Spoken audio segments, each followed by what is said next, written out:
한 엄마가요, 두 아들에게 똑같이 떡을 나눠주고 외출을 했습니다. 그런데 동생이 보기에 자기 눈앞에 있는 떡보다 형 앞에 있는 떡이 더 큰 거예요. 그래서 엄마가 실수했구나, 떡 크기를 잘못 자르셨구나라고 생각을 하고 형에게 부탁을 해서 형, 나랑 떡을 좀 바꿔 먹으면 어떨까? 착한 형이 떡을 바꿔줬어요. 그런데 충격적인 일이 일어났습니다. 조금 전까지만 해도 자기 옆에 있던 형의 떡이 더 컸는데요, 이걸 바꾸는 순간 작아진 거예요. 이게 과학적으로 논리적으로도 눈앞에 보이는 떡이 크게 보이고 멀리 있는 떡이 작아 보여야 되는데요, 바꾸는 순간 또 형의 떡이 커 보이고 자기 떡이 작아 보이는 거예요. 염치불구하고 한 번 더 부탁을 했습니다. 형, 한 번만 좀 떡을 바꿔 먹으면 어떨까? 착한 형이 떡을 바꿔줬어요. 역시나 자기 떡이 더 작은 거예요. 자, 왜 이런 일이 벌어질까? 불가능하잖아요. 근데 왜 이 논리적으로 맞지 않는 일이 현실로 나타날까라는 것을 생각을 해보면은요, 결국은 동생의 마음속에 욕심이 있기 때문에 그렇습니다. 자기 것에 만족하지 못하는 탐심이 그 안에 있기 때문에 자기 떡보다 엄마가 똑같이 잘랐을 텐데요, 자기 떡보다 형의 떡이 더 크게 보이는 이유는 그 안에 자기도 어찌 할 수 없는 욕심이 있기 때문이라는 것을 알 수가 있습니다. 우리나라 속담에 남의 떡이 더 커 보인다라는 속담이 있는데요, 이 속담은 우리나라에만 있는 것이 아닙니다. 제가 좀 찾아보니까 영국 속담에는요, 울타리 반대편에 있는 잔디가 항상 더 푸르게 보인다라는 속담이 있고요, 미국에는 울타리 반대편에 있는 사과들이 가장 달다, 이웃집 밭에서 나오는 옥수수가 우리 밭에서 나는 것보다 더 맛있다라는 속담이 있습니다. 다 남의 처지가 나의 처지보다 좋아 보인다라는 것을 알려주는 말하는 속담이지요. 그리고 이 속담 안에는 사람의 마음 깊은 곳에서는 자신도 어쩔 수 없는 탐심, 욕심, 욕망이 있다라는 것을 알려주는 그런 속담일 것입니다. 결국 마음속에 있는 탐심을 해결하지 못하면은요, 사람은 절대 지금 있는 자신의 모습에 만족하거나 감사할 수가 없습니다. 그러므로 우리는 1차적으로 이미 하나님께서 우리에게 주신 것에 대해서 감사하는 마음을 회복하는 것이 중요함을 이 계명이 우리에게 말해주고 있는데요, 십계명의 마지막 10번째 계명은 욕망에 대한 계명입니다. 다른 말로 탐심에 대한 계명인데, 이 탐심에 대해서 오늘 하나님께서 우리에게 주시는 교훈을 우리 마음속에 좀 새겨보는 시간을 가지려고 합니다. 이 탐내다라는 단어를 원어로 보면은요, 하마드라는 단어가 쓰여졌는데, 무엇을 갈망하다, 무엇을 얻으려고 애쓰다, 무엇을 탐내다라는 의미가 있습니다.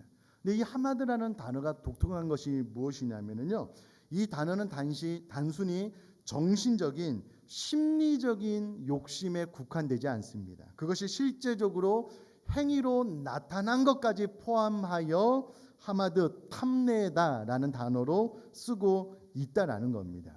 이 단어는 단순히 내적인 염원뿐만 아니라 내적인 염원에서 나아가서 외적인 탐욕을 행동으로 저지르는 것까지 가리키는 용어입니다. 다시 정리를 하면은요, 마음속으로 탐내는 정신적 차원과 그것을 넘어서 취하는 행위적 차원까지 포함한 것을 묘사하는 단어가 바로 이 하마드, 탐내다라는 단어라는 겁니다.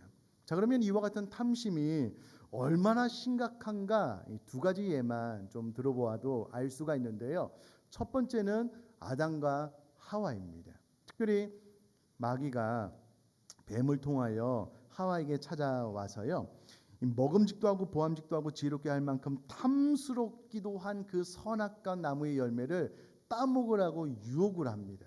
그때 하와가 눈을 들어서 보니 그 선악과가요, 먹음직도 하고 보암직도 하고 지혜롭게 할 만큼 탐스럽기도, 여기서 하마대의 수동분사가 사용되었는데요, 탐스럽기도 함으로 그 마음속에 일어나는 탐심, 욕망을 제어하지 못하고 결국은 선악과를 따먹는 엄청난 죄를 짓게 됩니다. 이런 말미암아 본인들이 영생하지 못하고 죽게 되었고요. 모든 인류 가운데 죄가 들어왔으니 이 심각한 죄가 탐심으로부터 시작됐다라는 것을 알 수가 있습니다. 뿐만 아니라 이스라엘 백성들이 가나안 땅에 들어온 후에도 아간의 여리고 전쟁을 마치고 나서요. 그 전리품 가운데 시날산의 외투 그리고 금을 보는 순간 그 안에 탐심이 생긴 거예요. 그래서 순간 그것을 훔치게 되는데 이 부분에 대해서 여호수아 7장 21절은 이렇게 이야기를 합니다. 내가 노력한 물건 중에 시날산의 아름다운 외투 한 벌과 은 200세겔과 그 무게가 50세겔 되는 금덩이 하나를 보고 탐내어 가졌나이다. 보소서 이제 그 물건들을 내 장막 가운데 땅속에 감추었는데 은은 그 밑에 있나이다 하더라. 이 사실을 까맣게 아무도 알지 못했던 이스라엘 백성들이 아이성 전투에서 패하게 되거든요. 왜 패했을까? 원인을 찾아 들어가다 보니까는 아간이 탐심으로 인하여 이와 같은 물건을 훔친 것이 이유가 되었다라고 드러나게 되었는데, 이 일로 인하여 이스라엘 백성들은 아이성 전투에서 패하게 되고요. 순간 낙심하게 되는 엄청난 타격을 받게 됩니다. 근데 그 출발이 바로 아간의 탐심에 있었다라는 겁니다. 오늘 우리가 읽은 출애굽기 20장 17절 말씀에 또 다른 버전이 신명기 5장 21절인데요. 이렇게 기록이 되어져 있습니다. 내 이웃의 아내를 탐내지 말지니라. 내 이웃의 집이나 그의 밭이나 그의 남종이나 그의 여종이나 그의 소나 그의 낙이나 내 이웃의 모든 소유를 탐내지 말지니라 라고 기록이 되어져 있는데요. 칼빈은 이 부분에 대해서 설교를 하면서 인간의 의지와는 상관없이 마음속에 이미 뿌리 박힌 죄성이 있는데 그것이 바로 탐심이다라고 이야기를 합니다.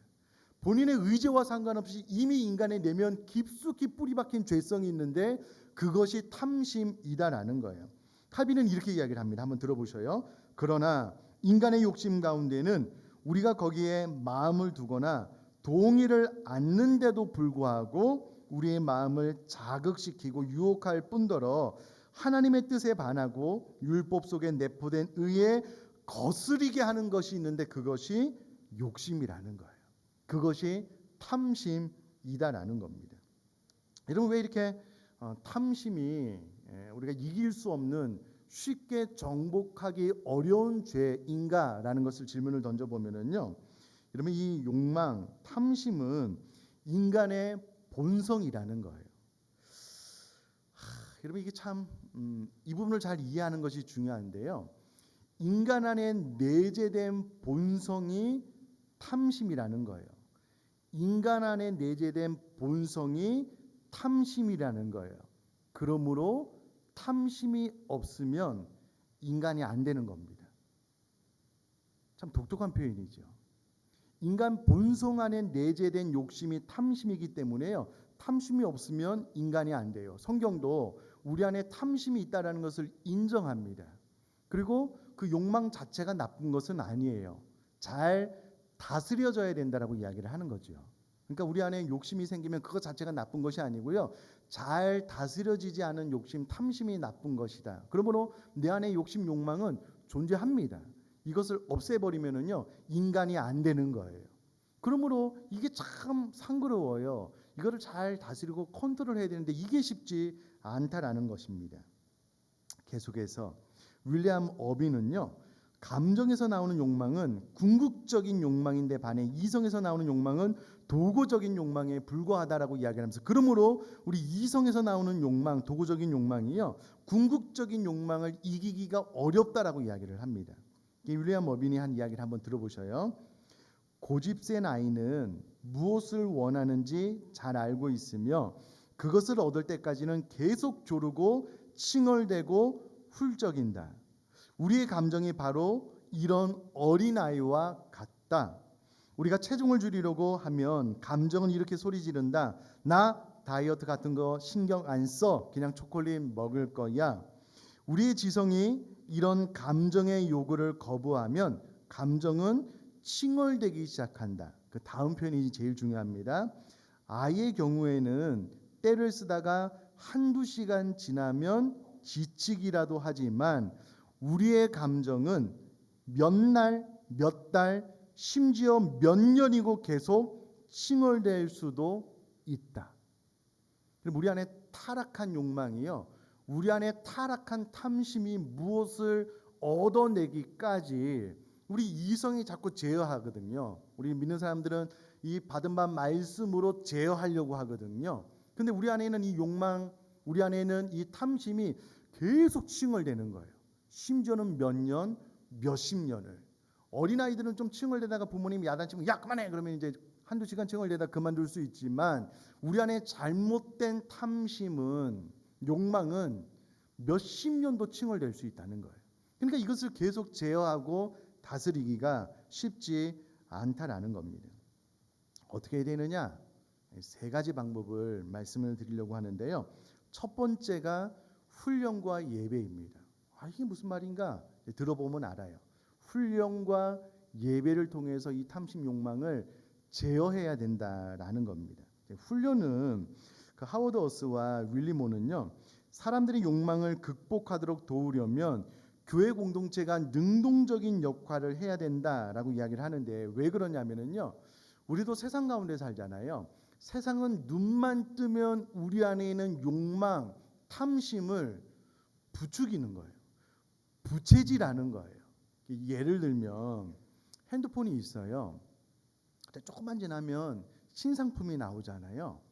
내 것도 쓸만해요. 전화가 잘 돼요. 통화하는데 전혀 무리가 없어요. 근데 계속해서 새로운 신상품들이 나오면서 쇠뇌시키는 거예요. 좀 그래도 작년분은 좀 괜찮은데 다음 세대 같은 경우에는요, 최신 상품을 사줘도 조금만 지나면은요, 아이들 표현에 아빠 엄마 이거는 쓰레기야, 이건 못 쓰는 거야, 내 친구들이 어떤 거 들고 다니는지 알아? 이거 나 부끄러워서 내 이거 들고 전화도 못 하겠어. 사준 지 1년도 안 됐어요. 아이들이 새 걸로 바꾸려고 이걸 부숴보려고 노력하는데 이게 잘 안 부서지네요. 또 던지기도 하고. 진짜 이래요. 진짜 이래요. 이 세상이 얼마나 우리들이 욕망을 자극하는지.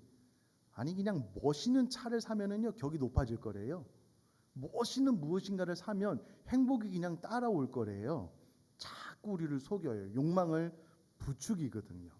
이런 욕망이 어디서 제어되냐면 교회 공동체 안에서 훈련을 통하여 제어될 수 있다라는 겁니다.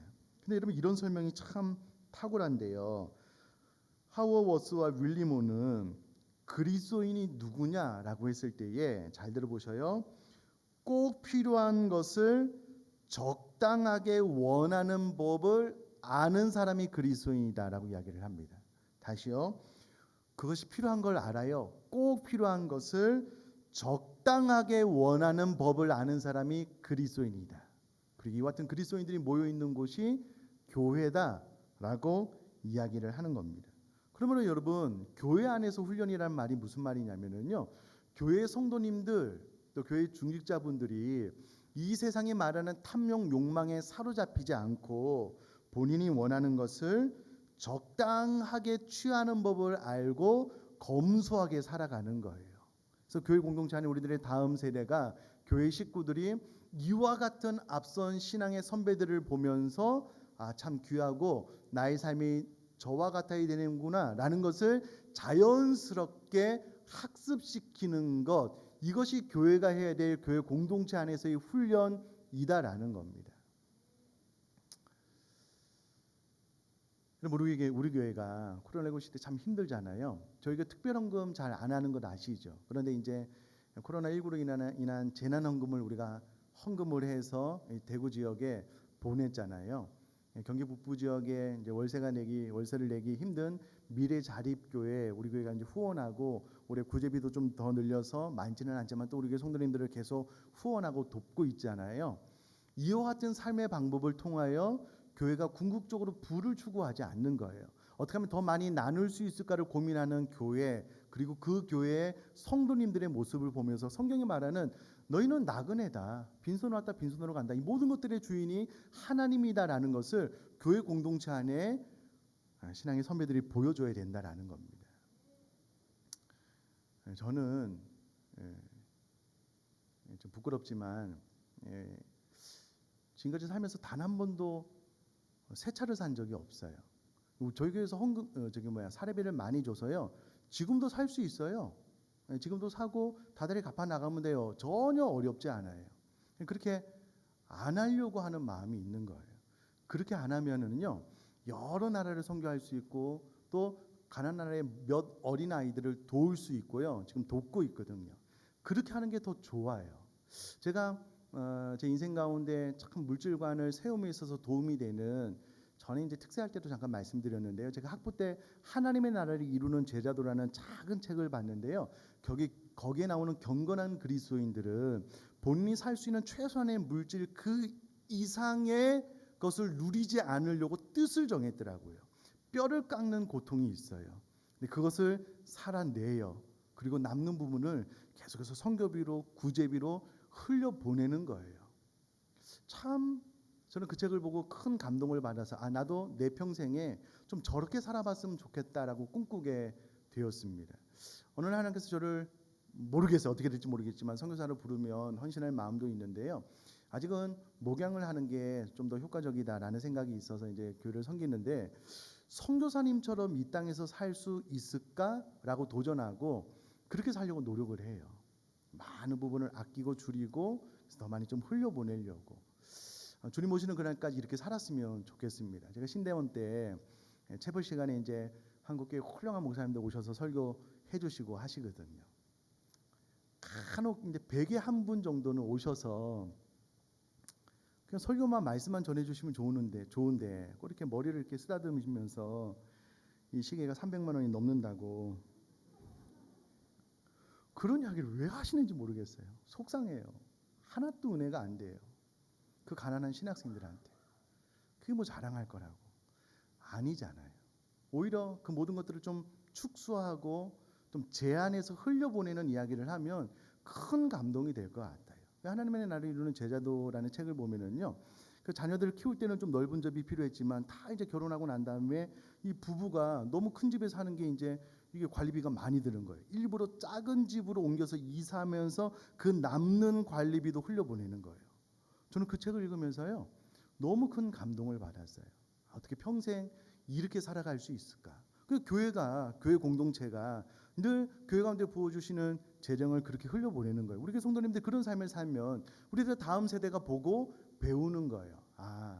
저것이 바로 나그네와 행인 같은 삶의 모범이구나. 이렇게 교회 안에서 훈련을 시키라는 겁니다. 뿐만 아니라 예배 시간에요, 하나님의 거룩한 임재를 통해서 늘 내 인생의 주인이 누구인지 마음에 새기는 거예요. 이 모든 것들의 주인이 하나님의 것이지 나의 것은 좀 전략하고 아끼고 하나님께서 원하시는 곳, 하나님의 시선이 가는 곳에 이 물질을 흘려보내면 좋겠다. 그럼 이와 같은 도전과 은혜를 계속해서 받지 않으면은요, 우리 안에 있는 욕심이, 탐욕이요, 몇십 년 동안 칭얼대는 거예요. 계속 이 바보 멍청아, 세상 사람들 얼마나 떵떵거리고 사는지 아냐, 너도 좀 그렇게 좀 살아보라고. 좀 그렇게 해요. 여러분, 그렇게 사는 것이 나쁜 것 아니에요. 제가 마지막에 말씀드리겠지만, 그러나 우리 그리스도인들은 가능하면 더 절제하고 더 많이 흘려보낼 수 있으면 좋겠다. 왜냐하면 그래야지만 다음에 말씀드릴 자족을 경험하게 되거든요. 첫 번째는 훈련과 예배를 통해서 이와 같은 욕망이 좀 다스려져야 된다는 것을 말씀을 드렸고요. 두 번째는 자족입니다. 사도 바울은 어떤 상황에서도 자족하기를 배워야 된다라고 성경 여러 곳에서 이야기를 하고 있는데요. 빌립보서 4장 11절 말씀만 제가 한번 읽어볼게요. 궁핍함으로 말하는 것이 아니라 어떠한 형편에든지 나는 자족하기를 배웠노니.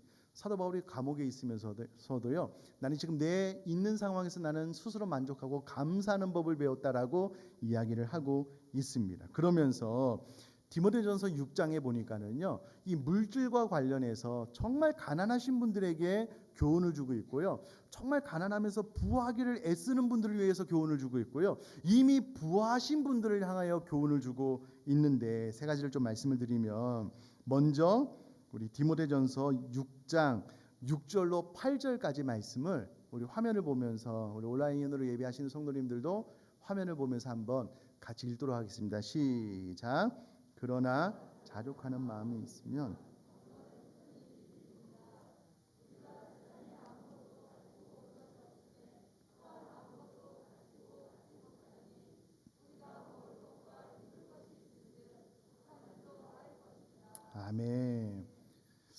사도 바울이 보기에요 너무 가난한 성도님들이 계셨어요. 그래서 그분들에서 어떻게 권면을 하냐면 잘 생각을 해봐라. 우리가 이 땅에 아무것도 가지고 온 것 없이 태어났다. 갈 때도 아무것도 가지고 가지 않을 것이다.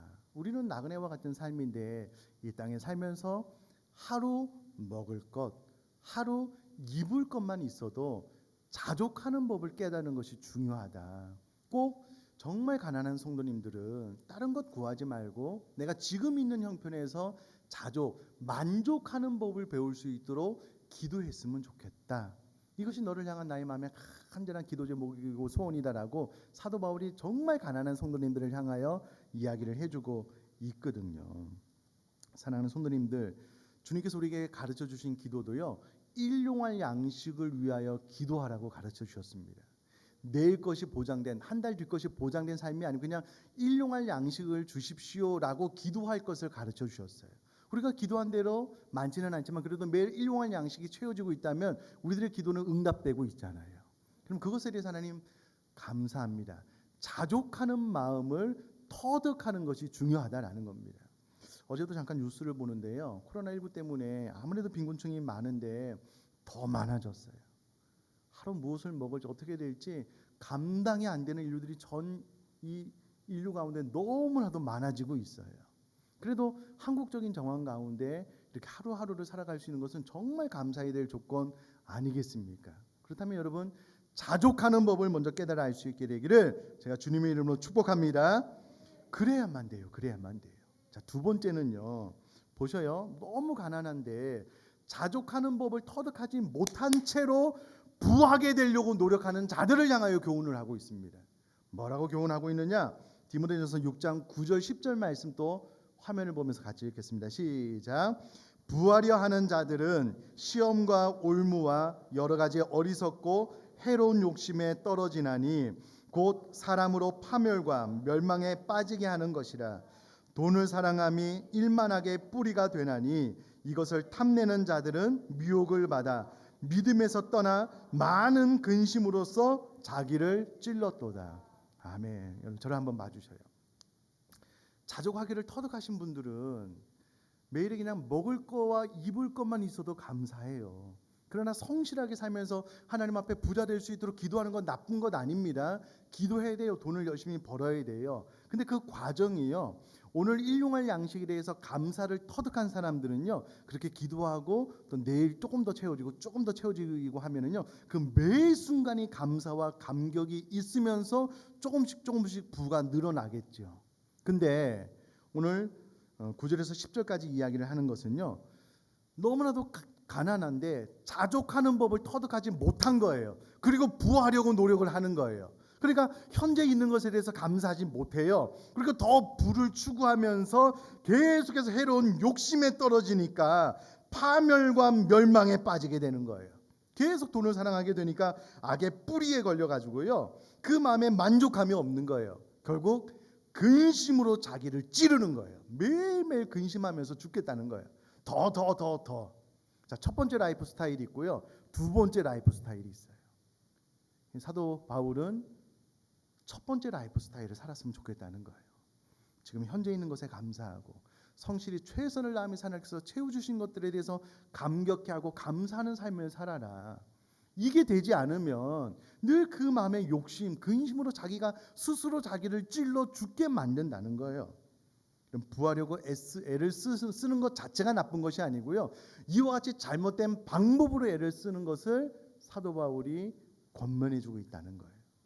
그럼 두 번째 라이프 스타일은 절대 살지 않기를 제가 주님의 이름으로 부탁드립니다. 그렇게 되셨으면 좋겠어요. 그렇게. 저도 제 인생을 돌아보면은요.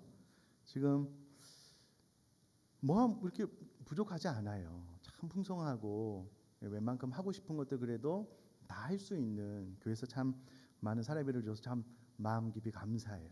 근데 제 인생을 쭉 돌아보면은요. 언제가 제일 행복했는가? 물론 지금도 너무 행복하고 제 인생의 전성기를 살고 있지만 샤넬은 결혼해서 40만 원도 안 됐던 것 같은데 한 그 정도 사례비 받으면서 최고의 외식은 그냥 집에 가면서 떡꼬치 먹는 거예요. 한 달에 딱 한 번 정도 그냥 뭐 부대찌개나 한 달에 한 번 그냥 삼겹살 먹을까? 두 번도 못 먹어요. 그때 참 행복했던 것 같아요. 예. 물론 이제 신혼초니까 그런 것도 있겠지만 결국 행복이 물질에 많아서가 아니라는 거예요. 있는 것에 감사하면은요 충분히 하나님께서 우리에게 주시는 은혜를 감격해 할 수 있다라는 겁니다. 꼭 그렇게 기억을 하셨으면 좋겠고요. 세 번째 부류는 이미 부자가 되신 분들이 있어요. 사도 바울이 인정해요. 축복합니다. 좋다 이거예요. 자, 그분들에게 또 주시는 교훈이 17절부터 19절인데 한번 읽겠습니다. 시작. 내가 이 세대에서 부한 자들을 명하여 마음을 높이지 말고 정함이 없는 재물에 소망을 두지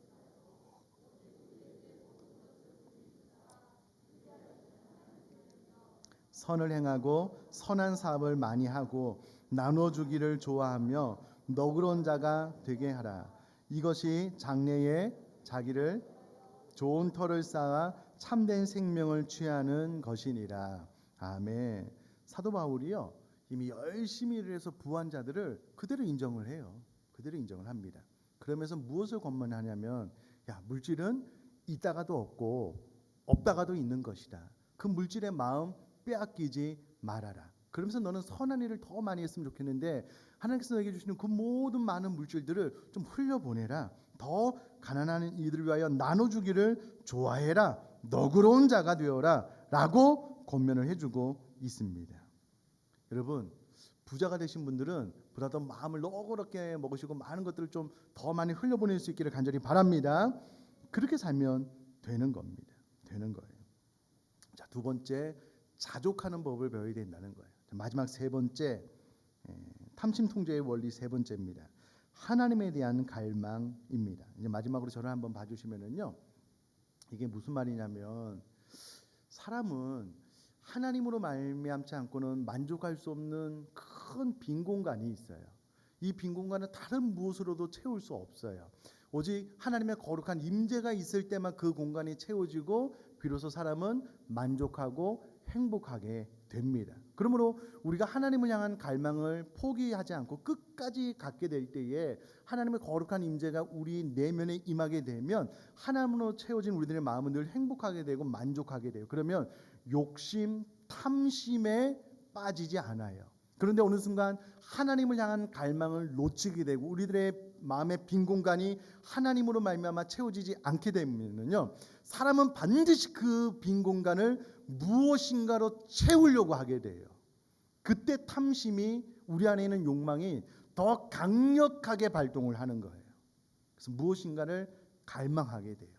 돈이 되었던 술이 되었던 음란이 되었던 무엇인가를 계속해서 갈망하게 돼요. 왜냐하면 그 마음에 빈 공간이 있기 때문에 그렇습니다. 그러므로 우리가 한두 번 이 탐심을 제어하고 이긴다라고 승리한 것이 아니에요. 왜냐하면 이 탐심은 이 욕망은 죽을 때까지 수십 년 동안 우리 안에서 징징대기 때문에 그래요. 그래서 어떻게 하면 계속 승리할 수 있느냐? 하나님을 향한 갈망의 끈을 놓치지 않고요. 하나님의 거룩한 임재가 우리 마음속에 끊임없이 채워질 때만 이 탐심에 빠지지 않고 잘못된 욕심에 빠지지 않고 하나님께서 우리에게 살라고 하신 삶을 살아낼 수 있다라는 겁니다.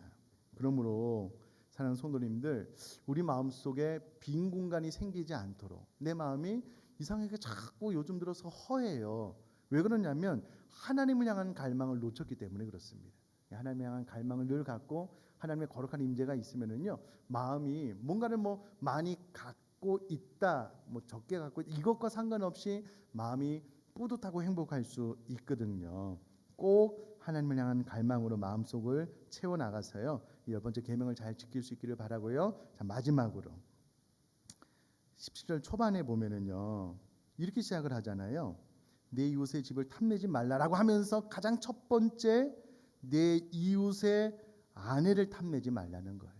다른 말로 내 이웃의 남편을 탐내지 말라라는 겁니다. 자, 이제 마지막이니까 저를 한번 보시고요.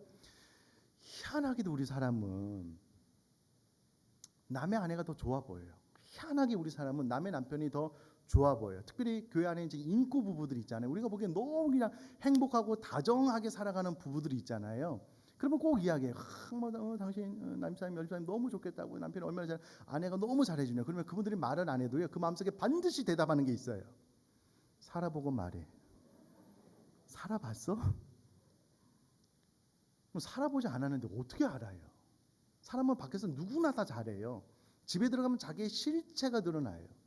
근데 같이 살지 않는 이상은 그 실체를 어떻게 볼 수 있어요? 그러니까 늘 바깥에서 보기에 좋아 보이는 거예요. 남의 아내가 남의 남편이 좋아 보이는 거예요. 여러분, 그분이 암만 좋아도요, 저와 여러분에게 결혼 안 해요. 시집장가 안 와요. 나와 상관이 없어요. 그냥 마음으로만 그냥 좋아 보이는 거예요. 그렇게 하지 말라는 거예요. 그럼 잠언에 보면은요, 네가 젊어서 취한 아내, 젊어서 취한 남편을 좋아하라는 거예요. 행복해하라는 거예요. 만족해하라는 거예요. 하나님께서 우리에게 가장 좋은 가족들을 주셨잖아요. 쓸데없이 그냥 눈 돌려가지고 누군가 뭐 더 좋아 보이 그런 거 필요 없습니다. 다 그런 거 제어되고 이 하나님의 말씀으로 10번째 계명을 잘 지켜 하나님께서 이미 우리에게 주신 행복들을 마음껏 만끽하는 저와 여러분 될 수 있기를 주님의 이름으로 축복합니다.